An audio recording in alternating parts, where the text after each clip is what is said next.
তিনি ছিলেন এক যোদ্ধা, এক বীর নেতা, যিনি ইতিহাসের পাতায় অমর হয়ে আছেন। সালাউদ্দিন আইয়ুবী এক নাম, যে নাম শুনলে কাঁপত ক্রুসেডারদের হৃদয়। দুর্ভেদ্য দুর্গ, রক্তক্ষয়ী যুদ্ধ আর কৌশলের অপূর্ব নিদর্শন ছিল তার জীবন। জেরুজালেম পুনরুদ্ধারের সেই মহাকাব্যিক অভিযান আজও বিশ্বের অন্যতম গৌরব গাথা। এই সিরিজে আমরা তুলে ধরব সুলতান সালাউদ্দিন আইয়ুবীর প্রতিটি দুঃসাহসিক পদক্ষেপ, যে গল্প কেবল ইতিহাস নয়, এক প্রেরণার উৎস। আসুন ফিরে যাই সেই সময়ের স্রোতে, জেনে নেই সেই মহান বীর যোদ্ধার জীবন গাথা। ফেইথ অ্যান্ড ফ্যাক্টস এর আয়োজনে সালাউদ্দিন আইয়ুবীর দুঃসাহসিক অভিযানের আজকের পর্বে আপনাকে স্বাগত। এই সিরিজের প্রত্যেকটি ভিডিও তার পূর্ববর্তী ভিডিওর সাথে সম্পর্কযুক্ত। আপনি যদি আমাদের আগের ভিডিওগুলো না দেখে থাকেন, তাহলে এখনই আমাদের চ্যানেল থেকে আগের ভিডিওগুলো দেখে আসতে পারেন। আপনি নতুন হলে আমাদের চ্যানেলটি সাবস্ক্রাইব করুন। ইতিমধ্যে সাবস্ক্রাইব করে থাকলে অসংখ্য ধন্যবাদ। ভয়ঙ্কর ষড়যন্ত্রের মধ্যে ডুবে আছে সমগ্র কায়রো। সালাউদ্দিন আইয়ুবীর নিয়োগকৃত অর্থ সচিবকে হত্যা করিয়েছে তারই উপরাষ্ট্রপ্রধান মুসলেউদ্দিন। নিজের স্ত্রী সাবেরার কাছে তার এই অপকর্মের কথা ধরা পড়ে যাওয়ায় সে ভাড়াটিয়া লোক দিয়ে তার স্ত্রীকে অপহরণ করিয়েছে। অপহরণকারীরা সাবেরাকে নিয়ে চলছিল ইস্কান্দারিয়ার মার্কেটের দিকে। সাবেরা অপহরণকারীদের কাছ থেকে পালাতে চাইলে তারা বোঝাতে চেষ্টা করলো এখান থেকে পালানো সম্ভব নয়। অপহরণকারীদের একজন বলল, আমি তোমাকে একবার দেখেছিলাম। তোমার স্বামী যখন প্রস্তাব করলো তোমাকে ইস্কান্দারিয়ার বাজারে বিক্রি করার জন্য, তখন আমরা রাজি হয়ে গেলাম। তুমি যুবতী, সুন্দরী, তোমায় অনেক দামে বিক্রি করা যাবে। তোমার স্বামী বলল, রাতে আমার চাকর বাকররা থাকবে না, কুকুরকেও বেঁধে রাখা হবে, রাতে এসে ওকে তুলে নিও। এই পারিশ্রমিক না পেলে আমরা তাকে হত্যা করতাম, অপহরণ করতাম ফিরিঙ্গি মেয়েটাকে। আমরা রাতে তোমাকে তুলে নিয়ে এলাম। তোমাকে এসব কথা বলার কারণ তুমি স্বামীর ঘরের কথা ভুলে যাও, বলল দ্বিতীয়জন। আমরা অসহায় কোনো নারীর সম্ভ্রম নষ্ট করি না। আমরা ব্যবসায়ী, অপহরণ এবং টাকার বিনিময়ে হত্যা করা আমাদের পেশা। তিনজন পুরুষ একজন নারীকে অপহরণ করে ভোগ করার মধ্যে কোনো গর্ব নেই। তোমরা কি আমাকে ইস্কান্দারিয়ার বাজারে বিক্রি করবে? কাপা কণ্ঠে সাবেরা জিজ্ঞেস করল। শেষ পর্যন্ত এই কি হবে আমার কপালের লেখা? না, খারাপ কাজের জন্য জঙ্গলি এবং বেদিন মেয়েদের ক্রয় করা হয়। তুমি সম্মানিত গৃহবধূ, কোনো আমিরের ঘরেই তুমি যাবে, আমরাও দামটা বেশি পাবো। এখন কান্নাকাটি বন্ধ করো, কাঁদলে চেহারার লাবণ্য নষ্ট হয়ে যাবে। তাহলে বাজারে মেয়ে হিসেবেই বিক্রি করতে হবে। এবার শুয়ে পড়ো, কিছুক্ষণ ঘুমিয়ে নাও। সাবেরা আশ্চর্য হয়েছে, এতক্ষণ সময়ের মধ্যে এদের কেউ তার সাথে অশালীন আচরণ করেননি দেখে। মনে মনে স্বস্তিও পেয়েছে।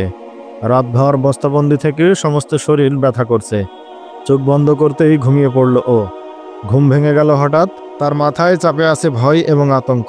মনের দিক থেকে সে এই পরিণতিকে গ্রহণ করতে পারছে না। আর চোখে তাকালো তিনজনের দিকে। ঘুমোচ্ছে ওরা। একবার ভাবলো খঞ্জর বের করে ওদের হত্যা করে। বাতিল করে দিল চিন্তাটা। একা তিনজনের মোকাবেলা করা সম্ভব নয়। চোখ পড়ল পাশে বাঁধা ঘোড়ার উপর, পিঠে জিন বাঁধা। ও উঠে পড়ল, আলতো পায়ে এগিয়ে গেল ঘোড়ার দিকে। সূর্য নেমে গেছে টেলার ওপারে। কায়রো কোন দিকে ও জানে না, তবুও বাঁচতে হলে পালাতে হবে ওকে। প্রয়োজনে বিশাল মরুর বিস্তরে ধুকে ধুকে মরবে, তবু এদের হাতে সম্ভ্রম নষ্ট হতে দেবে না। আলগোছে ঘোড়ার পিঠে চেপে বসলো সাবেরা। ছুটিয়ে দিল ঘোড়া। ঘোড়ার পদশব্দে তিনজনের ঘুম ভেঙে গেল। দুজন দুটো ঘোড়ায় চেপে ছুটল তার পেছনে। টেলার বিষ্টনী থেকে বের হওয়ার পথ জানা নেই সাবেরার। সামনে বাধা হয়ে দাঁড়ালো এক পাহাড়। পেছনে তাকালো ও। ধাওয়াকারীরা কাছে চলে এসেছে। ঘোড়াসহ পাহাড়ে উঠতে লাগলো সাবেরা। উপরে উঠে তাকালো বিপরীত দিকে। পথ পেয়ে গেল। নেমে এলো নিচে। ধাওয়াকারীরাও তার পেছনে আসছে। কাছে চলে এসেছে ওরা। সামনেই সমুদ্র। সমুদ্রের দিক থেকে আসছে চারজন উষ্ঠারোহী। নিজের চোখকে বিশ্বাস করতে পারল না ও। সাবেরা চিৎকার শুরু করলো, বাঁচাও বাঁচাও, ডাকাতের হাত থেকে বাঁচাও। ঘোড়া পৌঁছে গেল উষ্ঠারোহীদের কাছে। উষ্ঠারোহীদের দেখে মুখোশধারীরা ঘোড়ার মুখ ঘুরিয়ে নিল। ওদের পিছু নিল উটের আরোহীরা। একজন ধনুকে তীর জুড়ে দুজনকে লক্ষ্য করে ছুড়ল। বিঁধল এক ঘোড়ার ঘাড়ে। ঘোড়ার লাফালাফিতে পড়ে গেল সওয়ার। চারজন মিলে অপর অশ্বারোহীকে ঘিরে ফেলল। একজনের পক্ষে চারজন তীরন্দাজের মোকাবেলা করা সম্ভব নয়। সে আত্মসমর্পণ করল। সাবেরা ওদের বলল, ওদের একজন ওপাশে রয়েছে। ঘোড়া থেকে পড়ে যাওয়া আরোহী সহ তিনজনকেই গ্রেফতার করা হলো। এ চারজন অশ্বারোহী ছিল সুলতান আইয়ুবীর সেনাবাহিনীর সদস্য। সাগর উপকূল এবং সমগ্র মরুভূমিতে ক্ষুদ্র ক্ষুদ্র সেনাদল পেট্রোল ডিউটিতে রত ছিল। আচম্বিত শত্রুর আক্রমণ যেন না আসতে পারে, এজন্যই এই ব্যবস্থা। এরা কয়েকবারই বিপজ্জনক খ্রিস্টান গোয়েন্দাদের ধরে সুলতানের সামনে হাজির করেছে। সাবেরা সৈন্যদের অপহরণের পুরো কাহিনী শোনালো। সে বলল, উপরাষ্ট্রপ্রধান আমার স্বামী, এই 3 ভাড়াটে খুনিদের দিয়েই তিনি অর্থসচিবকে হত্যা করিয়েছেন। আমাকেও তুলে দিয়েছেন ওদের হাতে। 3 অপহরণকারীর অস্ত্র ছিনিয়ে নেওয়া হলো। হাত পিছমোড়া করে বেঁধে 2টো ঘোড়ায় করে ওদেরকে সৈন্যরা কমান্ডারের কাছে নিয়ে গেল। সাবেরা বসলো উটের পিঠে। সূর্য ডোবার পূর্বেই ওরা 4 মাইল পথ অতিক্রম করলো। সামনের মরুদ্যানে তাঁবু টানানো, ডিউটিরত সেনাদলের হেডকোয়ার্টার। ওরা সাবেরাকে নিয়ে গেল কমান্ডারের সামনে। কঠোর প্রহরায় 3 অপহরণকারীকে বসানো হলো তাঁবুর বাইরে। আগামীকাল এদের কায়রো পাঠিয়ে দেওয়া হবে। খ্রিস্টানদের পদতলে পিষ্ট হচ্ছিল প্রিয় ফিলিস্তিন। মুসলমানদের রক্তে ভিজে যাচ্ছিল পবিত্র ভূমির বালুকারাশি। দুর্দশার কালো মেঘ ঝরে পড়ছিল অত্যাচারীর অগ্নিবৃষ্টি। অসহনীয় নির্যাতনের দুঃসহ বেদায় কাতরাচ্ছিল তৌহিদ জনতা। এমনই এক দুঃসময়ে সুলতান সালাউদ্দিন আইয়ুবী পা রাখলেন ফিলিস্তিনের মাটিতে। সুবাক এখন মুসলমানদের দখলে। দীর্ঘ প্রতীক্ষার পর এই সংবাদ ফিলিস্তিনের মুসলমানদের হৃদয়ে জ্বেলে দিল আশার প্রদীপ। অনাগত মুক্তির আনন্দে হিল্লোলিত হলো প্রাণ। কিন্তু ওদের এই অব্যক্ত আনন্দ দুর্বিষহ বেদনা হয়ে দেখা দিল। খ্রিস্টানরা প্রতিশোধের আগুনে পুড়িয়ে দিল জেরুজালেম এবং আশেপাশের জেলাগুলোর মুসলিম বসতি। এভাবেই মুসলমানদের উপর সুবাক দুর্গ হারানোর শোধ তুলতে লাগলো ওরা। মুসলমানদেরকে চিরতরে নিশ্চিহ্ন করে দেওয়ার ঘিন্ন তৎপরতায় মেতে ওঠা খ্রিস্টানদের সুবাকের ক্রাক নিয়ে দুশ্চিন্তায় পড়ল। আইয়ুবী যেন ক্রাক আক্রমণ করতে না পারে, এজন্য ক্রাকে চলল নির্বিচারে মুসলিম হত্যা। বুদ্ধির খেলায় হেরে গেছে ওরা। হাতছাড়া হয়েছে সুবাক দুর্গ। ক্রাক হাতছাড়া করা যাবে না। স্তব্ধ করে দিতে হবে আইয়ুবীর অগ্রযাত্রা। ক্রাকের প্রতিরক্ষা ব্যবস্থা মজবুত করার পাশাপাশি তাই ওরা স্থানীয় মুসলমানদের শির দ্বারা ভেঙে দেওয়ার জন্য তৎপর হয়ে উঠল। এখানেও খোলা হলো বেগার ক্যাম্প। সামান্য সন্দেহ হলেই মুসলমানদেরকে নিক্ষেপ করতে লাগলো সেই ক্যাম্পে। ফিলিস্তিন বিজয় আমাদের মহান উদ্দেশ্য, কিন্তু ক্রাক থেকে নির্যাতিত মুসলমানদেরকে বের করে আনা তার চেয়ে বড় উদ্দেশ্য হওয়া উচিত। সুলতান আইয়ুবীকে বলল গোয়েন্দা সংস্থার একজন গ্রুপ কমান্ডার, নাম তালাত চেঙ্গিস। তালাত একজন তুর্কি মুসলমান। সুবাক থেকে পালিয়ে যাওয়া খ্রিস্টানদের ছদ্মবেশে ক্রাকে পৌঁছেছিল সে। ফিরে এসেছে 3 মাস পর। গোয়েন্দা প্রধানের সামনেই তালাত সুলতানকে ক্রাকের রিপোর্ট দিচ্ছিল। যেসব খ্রিস্টান সৈন্য লুকিয়ে ক্রাক পৌঁছেছে ওদের অবস্থা ভালো নয়। সহসা যুদ্ধের জন্য তৈরি হতে পারবে না ওরা। তবে পরাজয়ের প্রতিশোধ নিচ্ছে ওরা স্থানীয় মুসলমানদের উপর। পুরুষদেরকে এলোপাথাড়ি গ্রেফতার করছে। মেয়েরা বাড়ি থেকে বের হতে পারছে না। আমরা সেনাবাহিনীতে ভর্তি হওয়ার জন্য ওখানকার মুসলিম যুবকদের গোপনে সংগঠিত করতে শুরু করেছিলাম। কিছু যুবক পালিয়ে এসে ভর্তি হয়েছে, কিন্তু চারিদিকে খ্রিস্টান সৈন্য থাকায় অধিকাংশ ওদের চোখকে ফাঁকি দিয়ে আসতে পারছে না। তাছাড়া পরিবার পরিজন ছেড়ে আসতে অনেকের অসুবিধা হচ্ছে। সবচেয়ে বিপদের কথা হলো, কারো উপর সন্দেহ হলেই তাকে বেগার ক্যাম্পে পাঠিয়ে দেওয়া হচ্ছে। এখন এই ক্রাক আক্রমণ করে মুসলমানদেরকে এই নির্যাতনের হাত থেকে মুক্তি দেওয়া আমাদের কর্তব্য। এর আগে গোয়েন্দারা বলেছিল সুলতান ক্রাক আক্রমণ করলে রিমান তার বাহিনী নিয়ে পেছন থেকে আক্রমণ করবে। সুলতান ও সেনা অফিসারদের কাছে পূর্বেই এমন আশঙ্কা ব্যক্ত করেছিলেন। এজন্য সেনা সদস্য বৃদ্ধির প্রয়োজন ছিল। সুলতান আইয়ুবী তালাতকে বিদায় দিয়ে আলীকে বললেন, আবেগের দাবি হচ্ছে এই মুহূর্তে ক্রাক আক্রমণ করা। ওখানকার মুসলমানরা কি কষ্টের মধ্যে আছে আমি বুঝি, কিন্তু বাস্তবতা বলছে শক্তি সঞ্চয় না করে আক্রমণ করো না। নিশ্চিত না হয়ে আক্রমণ করা যুদ্ধনীতির পরিপন্থী। আলী, আমাদের মা বোনদের সম্ভ্রম লুণ্ঠিত হচ্ছে, হত্যা করা হচ্ছে পুরুষদের। ইসলামের ইতিহাসে ওরা হচ্ছে নামহারা শহীদ। যে কোনো জাতিকেই মহৎ উদ্দেশ্য সাধনের জন্য এমন কুরবানি দিতে হয়। ওদের আবরু, জীবন, ওদের দিনের হেফাজতের জন্যই আমি ফিলিস্তিন শত্রুমুক্ত করতে চাই। সাধারণভাবে যুদ্ধের উদ্দেশ্য আক্রমণ এবং লুটপাট ছাড়া কিছুই নাই। যারা শিয়া জাতির সন্তানদের ভুলে যায়, মুখ বুজে সহ্য করে শত্রুর নির্যাতন, তারা হয়ে যায় ডাকাত, নইলে দস্যুদের সহযোগী। শত্রুর উপর প্রতিশোধ না তুলে পরস্পরের সম্পদ লুণ্ঠন করে ওরা, প্রতারিত করে অন্যদের। ওদের শাসকরা গরিবদের সম্পদ লুটে ভোগবিলাসে মত্ত হয়। শত্রুরা আক্রমণ করলে অমূলক হম্বিতম্বি করে জনগণকে ধোঁকা দেয়। শত্রুর সঙ্গে গোপনে আতাত করে। দেশের কোনো অংশ ওদের ছেড়ে দিয়ে রক্ষা করে গদি। ভোগবিলাসের জন্যই ওরা শুষে নেয় জনগণের শেষ রক্তবিন্দু। অনেক জাতির শাসকগণ কেবল রাজ্য বিস্তারের মোহে যুদ্ধ করছে। বিলাসিতার সময়টা দীর্ঘস্থায়ী করার জন্য বইয়ে দিছে রক্তের বন্যা। আজ পৃথিবী থেকে ওদের নামও মুছে গেছে।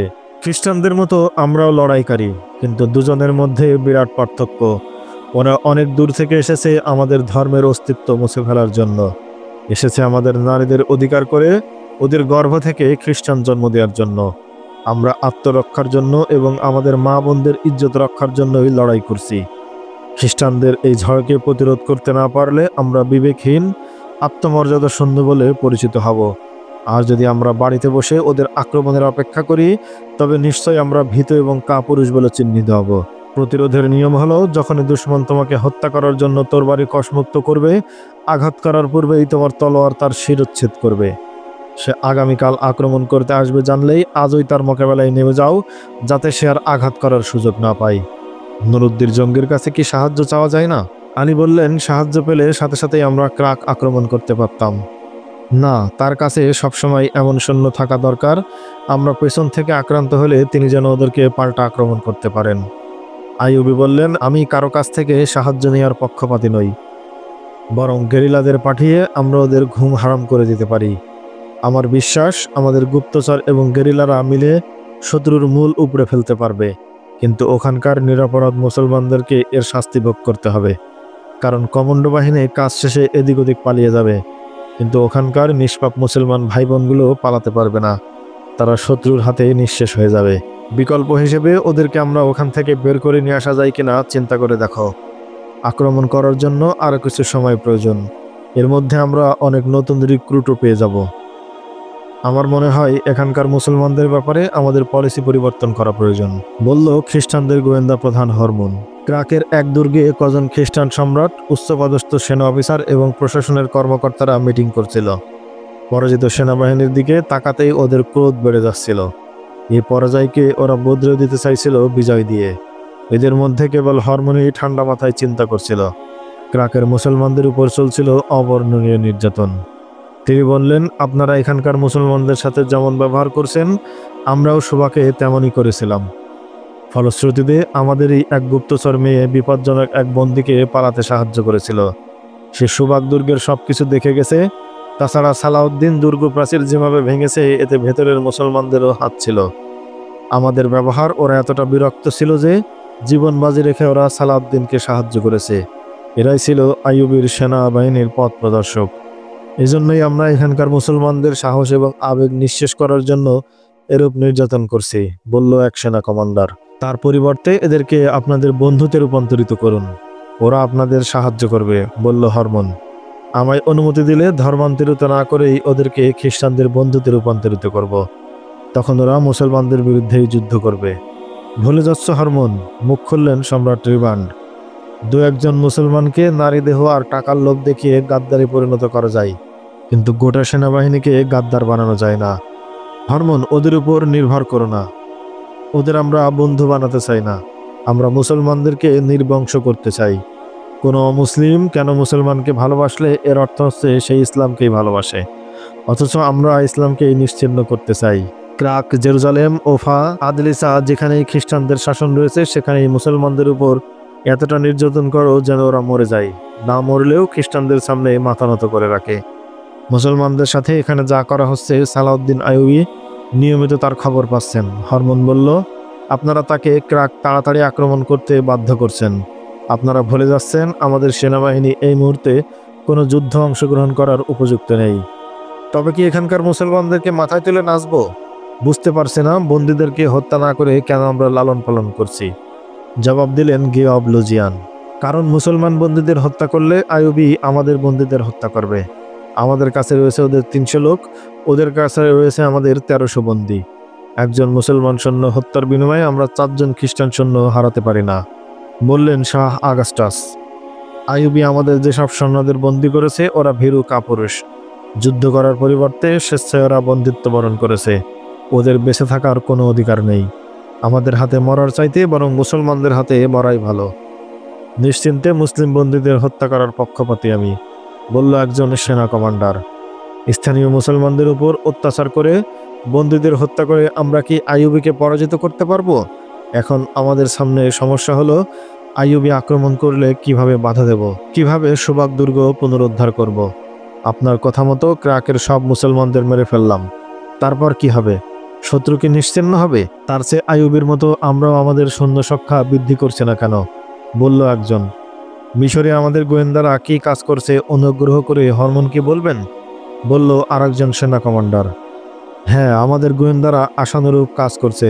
সালাউদ্দিন সুবাক্কেল্লায় তার অনুপস্থিতিতে আমরা অনেক দূর এগিয়েছি। কায়রোর উপরাষ্ট্রপতি মুসলেউদ্দিন ফাতেমিদের সাথে হাত মিলিয়েছে। মুসলেউদ্দিন আইয়ুবের বিশ্বস্ত। এখন আমাদের হাতে ফাতেমিদের গোপন একজনকে খলিফা নির্বাচন করে বিদ্রোহের প্রস্তুতি নিচ্ছে। আমাদের সেনা অফিসাররা সুদানি বাহিনী তৈরি করছে। কায়রোতে আইয়ুবের ফৌজের দুজন উপসেনা প্রধান আমাদের লোক। সুদানিরা আক্রমণ করলেই ফাতেমিরা বিদ্রোহ করবে। ভুলে যাচ্ছ কেন? মিশরের সংবাদ পেলে আইয়ুবি ক্রাক দুর্গ আক্রমণ মুলতবি রেখে ছুটে যাবে, বলল রিমান্ড। এখানেই রাখতে হবে তাকে, এমনভাবে বিরক্ত করতে হবে যেন তার সৈন্যরা মিশর যাবার পথ না পায়। হরমোন বললেন, আমি দৃঢ়তার সাথে বলতে পারি, মিশরে তার যে কজন সৈন্য রয়েছে ওরা কিছুই করতে পারবে না। ওদের বোঝানো হয়েছে সুলতান তাদেরকে গনিমতের সম্পদ থেকে বঞ্চিত করেছেন। হাজার হাজার সুন্দরী যুবতী ধরা পড়েছে, ওদেরকে সৈন্যদের মাঝে ভাগ করে দেওয়া হয়েছে। এসব গুজব ছড়ানোর দায়িত্ব পালন করছে প্রশাসনের লোকেরা। আমি দৃঢ় প্রত্যয় নিয়ে বলতে পারি গোটা সেনাবাহিনী সুদানিদের পক্ষ অবলম্বন করবে। এই বিদ্রোহ দমন করার জন্য আইয়ুবিকে এখানকার ফৌজে নিয়ে যেতে হবে। ততক্ষণে কায়রো হবে ফাতেমি খেলাফতের পদানত। আমরা আইয়ুবিকে আক্রমণ করব না। কায়রোতে স্থান না পেয়ে বিশাল মরুতে ঘুরে মরবে একদিন, কিন্তু আমাদের ভুলে গেলে চলবে না যে খলিফার গদিও টিকে থাকেনি। হরমোন বলল, তার কারণ ইসলামী সাম্রাজ্যকে বিস্তৃত করার পরিবর্তে ব্যক্তি স্বার্থের দিকে নিবন্ধ হয়েছিল সকলের দৃষ্টি। ফলে একে একে ছুটে যেতে থাকলো বিজিত এলাকাগুলো। তার ওই ফলশ্রুতিতে আমরা এখন আরবে অবস্থান করছি। প্রথম দিককার জেনারেলগণ ইসলামী রাজ্যের সীমানা যদ্দূর বিস্তৃত করেছিল, সালাউদ্দিন আইয়ুবী সে পর্যন্ত যেতে চাইছেন। তার সবচেয়ে বড় গুণ হচ্ছে তিনি খেলাফত বা প্রশাসনের তোয়াক্কা করেন না। তার চলার পথে বাধা হয়ে দাঁড়িয়েছিল মিশরের খেলাফত। তিনি তাকে পদচ্যুত করেছেন। সাহস, দূরদর্শিতা এবং সামরিক শক্তি নিজের হাতে থাকার কারণেই তিনি এমনটি করতে পেরেছেন। মজলিসে পিনপতন নীরবতা নেমে এলো। হরমোনের নীরবতা ভাঙল আবার। বেসামরিক নেতৃত্বের লক্ষ্যে ক্ষমতার মসনদ।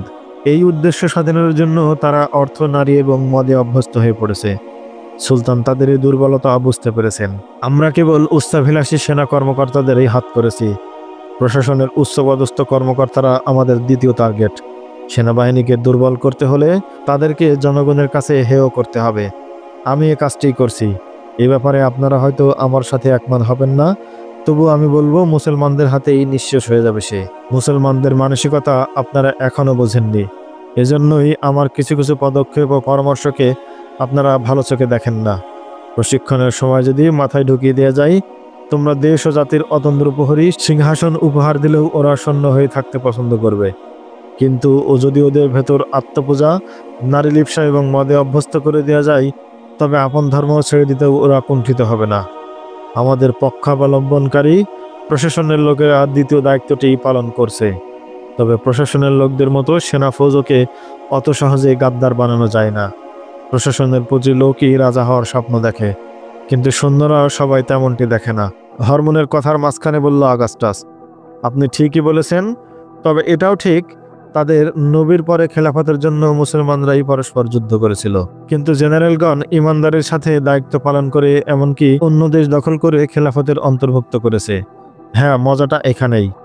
জেনারেলরা ইমানদারির প্রমাণ দিলেও খলিফারা তার কোনো মূল্য দেয়নি। এমনকি খলিফারা তাদের সাথে ভালো ব্যবহার পর্যন্ত করেনি।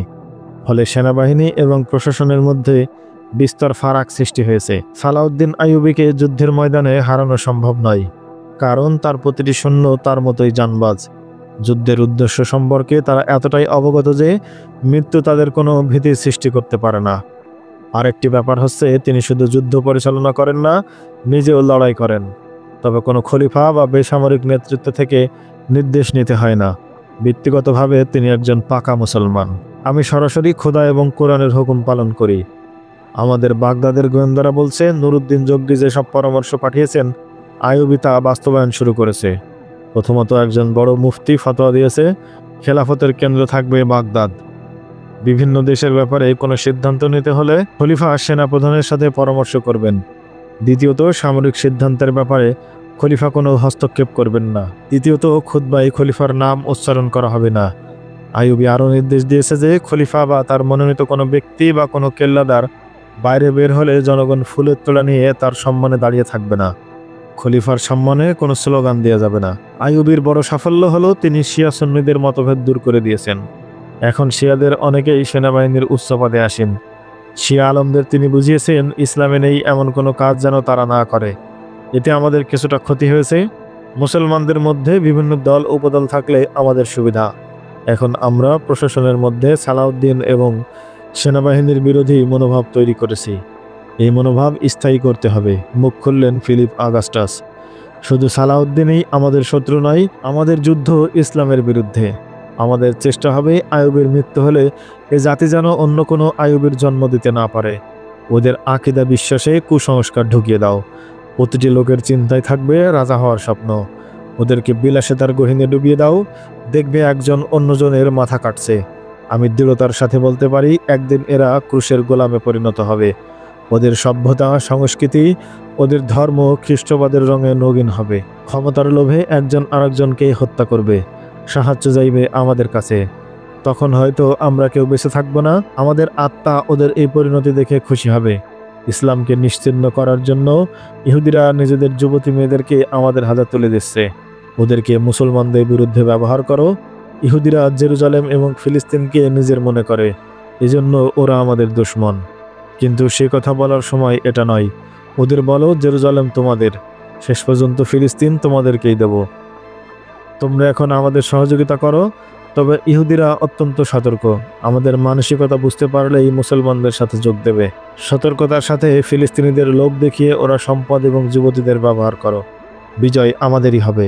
সুবাক এবং ক্রাক দুর্গ থেকে অনেক দূরে এক বিস্তীর্ণ মরু, চারপাশে উঁচু নিচু এবং পাথুরে পাহাড়, কাকর আর বালুময় ভূমিতে মাঝে মধ্যে খানাখন্দ। একদিকে খ্রিস্টান শাসকগণ মুসলমানদের নিশ্চিহ্ন করার জন্য বিপজ্জনক পরিকল্পনা তৈরি করছিল। অন্যদিকে 1.5 মাইল দীর্ঘ এবং 1.5 মাইল প্রশস্ত এই পাহাড় ঘেরা স্থানে চলছিল আইয়ুবের যুদ্ধের মহড়া, নতুন রিক্রুট করা মুসলিম সৈন্যদের প্রশিক্ষণ। পাহাড়ের উপর দাঁড়িয়ে সুলতান মহড়া দেখছিলেন, সাথে 2 জন সহকারী। প্রশিক্ষণরত সৈনিকগণ ঘোড়াসহ লাফিয়ে খানাখন্দ পার হচ্ছিল। প্রতিপক্ষের প্রচণ্ড আক্রমণ ঠেকিয়ে করছিল পাল্টা আক্রমণ। আপনি নিশ্চিন্তে থাকুন সুলতান, বললেন একজন সহকারী। কিছুদিনের মধ্যেই এরা অভিজ্ঞ সৈনিকে পরিণত হবে। তীর তরবারি নেজাবল্লম সবকিছুতেই হয়ে উঠবে পারদর্শী। নতুন রিক্রুটদের মধ্যে সুবাকের লোক যেমন ছিল, গোয়েন্দাদের সহযোগিতায় ক্রাক থেকেও যুবকরা এসে সামিল হয়েছিল। এতে ক্রাকে ওদের উপর চলছিল অবর্ণনীয় নির্যাতন। নতুনদের আগ্রহ উদ্দীপনায় সুলতান প্রীত হলেন। সহকারীদের বললেন সুবাক এবং ক্রাক থেকে আরও নতুন নতুন যুবকদের ভর্তি করে ওদের প্রশিক্ষণের ব্যবস্থা করো। অস্ত্রের ব্যবহার জানলেই অভিজ্ঞ সৈনিক হওয়া যায় না। একজন অভিজ্ঞ সৈনিকের গুণ হচ্ছে বুদ্ধি এবং দূরদর্শিতা। যারা এলোপাথাড়ি দুশমনকে আক্রমণ করে, এমন সৈনিক আমার প্রয়োজন নেই। আমার সৈন্যরা জানবে কে তার শত্রু। যুদ্ধের উদ্দেশ্য সম্পর্কে থাকবে পরিচ্ছন্ন ধারণা। বিশ্বাস থাকবে তারা আল্লাহর সৈনিক, আল্লাহর পথেই লড়াই করছে। এদের মধ্যে দেখছি প্রচণ্ড আবেগ রয়েছে, কিন্তু যদি উদ্দেশ্য এবং নিজের অবস্থান জানা না থাকে, অল্প কদিনের মধ্যেই এই আবেগ নিঃশেষ হয়ে যাবে। ওদের বুঝিয়ে বলো আমরা কেন ফিলিস্তিন পুনরুদ্ধার করতে চাই। গাদ্দারির পরিণামও ওদের বলো কেবল রাষ্ট্র ক্ষমতা দখলের উদ্দেশ্য নয়, দিন এবং ইমানের জন্য তোমরা যুদ্ধ করছো। সামরিক প্রশিক্ষণ শেষ হলে ওদের জন্য আত্মিক এবং মানসিক ট্রেনিংয়ের ব্যবস্থা করো। মহামান্য সুলতান, একজন সহকারী বললেন, প্রতি সন্ধ্যায় ওদের জন্য দিনই আলোচনার ব্যবস্থা রয়েছে। আমরা একদল পশু সৈনিক তৈরি করতে চাই না। আমাদের যেসব মেয়েদেরকে ওরা অপহরণ করেছে, যেসব যুবতীদের সম্ভ্রম নষ্ট করেছে, তাদের কথা ওদের খুলে বলো। খ্রিস্টানরা পবিত্র কোরআন পদদলিত করেছে, মসজিদ হয়েছে ওদের গোশালা। ওদের বলো নারীর সম্ভ্রম, পবিত্র কোরআন এবং মসজিদের সম্মান রক্ষা করা মুসলমানদের ঈমানি দায়িত্ব। যেদিন তোমরা এই দায়িত্ব ভুলে যাবে, সেদিন এই পৃথিবী তোমাদের জন্য জাহান্নাম। পরকালের শাস্তি তো মৃত্যুর পরে। ট্রেনিং চলছিল পর্বত বেষ্টিত বিশাল এলাকা জুড়ে। এরপরও সুলতান পাহারার ব্যবস্থা করেছিলেন। যে কোনো সময় খ্রিস্টান ফৌজও আক্রমণ করতে পারে। 4-5 জনের ক্ষুদ্র ক্ষুদ্র দল পাহারায় নিয়োজিত ছিল। সুলতান যে পাহাড়ে দাঁড়িয়েছিলেন তার বিপরীত দিকের টিলার উপর উঠে এলো ওদের একটা দল। তাদের দিকে সুলতানের পিঠ। দলের একজন বলল, মাত্র 250 গজ দূরে এসে দাঁড়িয়ে আছে।